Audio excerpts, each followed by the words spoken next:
So we're here at Solar and Storage at the NEC in Birmingham, where we're going to meet with some of the industry leading figures and share those insights with you.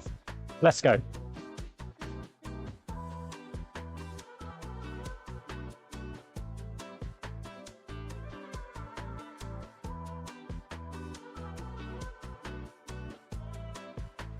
So we're now going to go and talk to GivEnergy, who are the title sponsors of Solar and Storage here at the NEC.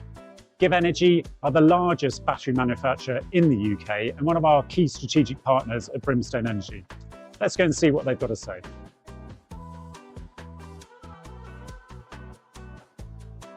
So I'm here with Jason Howlett at the Solar and Storage in the NEC. Jason, are you able to tell our customers a bit about who you are and who you represent?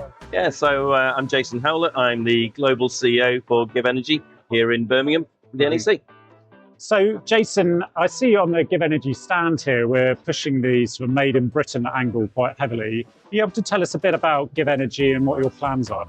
Yeah, so we're now increasingly international. We're formed a British company. We actually do manufacture in Shenzhen our residential products. We assemble commercial products here in the UK. So we've got a factory in Stoke-on-Trent.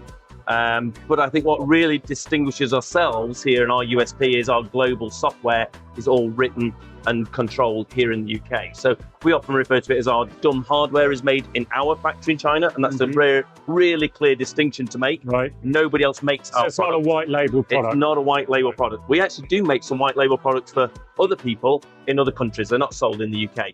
But that's one of the great things about China. I mean, it's such a vast manufacturing power that, there's probably brands compared to factories, probably multiples of brands to factories. So you see companies around here, they're brands, they're not manufacturers. We are the manufacturer, we own the company. Right, okay. But that software is the real distinction. Okay, so can you tell me a bit more about that software then? What does that enable the customer to do with their equipment? I think, the most important thing is there's two angles to software that we really do advocate. And when we were working with previous governments, we're working with the current government to really get that message across. So the two angles are very much GDPR, your data security. Right. Your energy footprint tells a lot about you. So from your data, right, who has access to that data understands when you get up, understands when you go to work, understands when you come home from work, when you go to bed. And the more data you get, you can start to really identify. I can tell when you put the TV on and everything. Now, where people are actually not being made aware of where their data is going, right, okay, where it's going. You see companies now talking about, our data's stored in Europe. But where it transitions through is a clear distinction. Who has access to that data? We're completely UK-centered and for our global software. Nobody outside the UK has access to that. Okay, so there's a data center. So you've got that data integrity, and then the cyber security. Right. And again, really extensive about what we do. So we're working with DESNZ on cyber assessment frameworks to really think about the future, that as we invest more and more into technology, that's a secure way that consumers can feel secure, that the network can feel secure, and we as a country have true security of our supply. Because it's one thing investing in technology, but if that technology is accessible by foreign states, by foreign interventions, really important. We don't want to go from this dependency on Russian gas to a dependency on foreign state controlled assets on our grid. So massive area that we really do excel. Right, okay.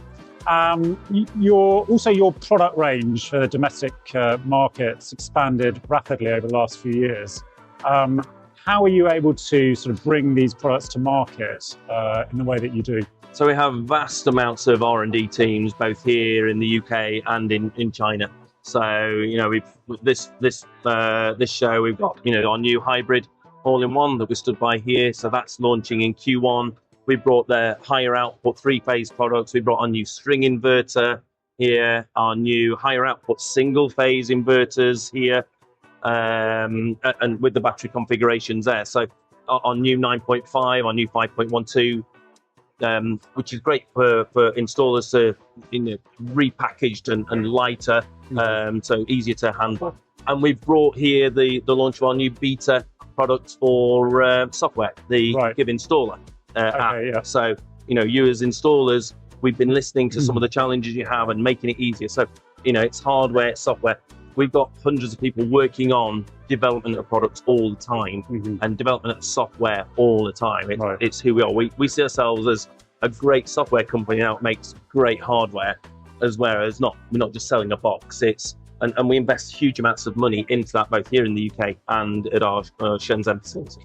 And lastly, Jason, if you were to get your crystal ball out, in 10 years' time, what do you see? Do you see every home having a battery, or there's a number in the street? And what are these batteries doing for the energy security and for the grid in the UK?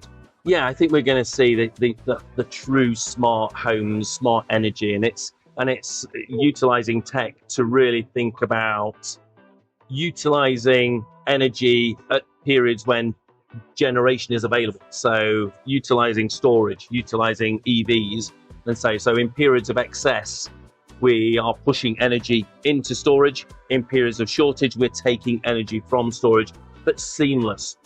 The give back grid services that we did last year, fully automated.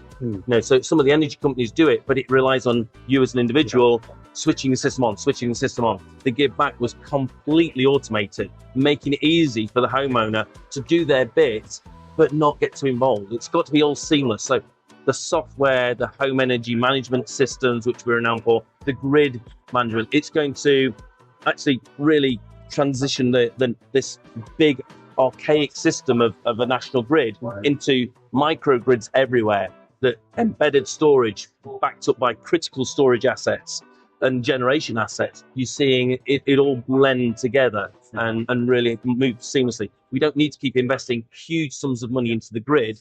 We just need to be smarter with how we use energy, and it's going to be a much cleverer world going forward. Excellent. Well, thank you very much for your time, Jason. I know you're a very busy man. Thank you. Thank you. Cheers.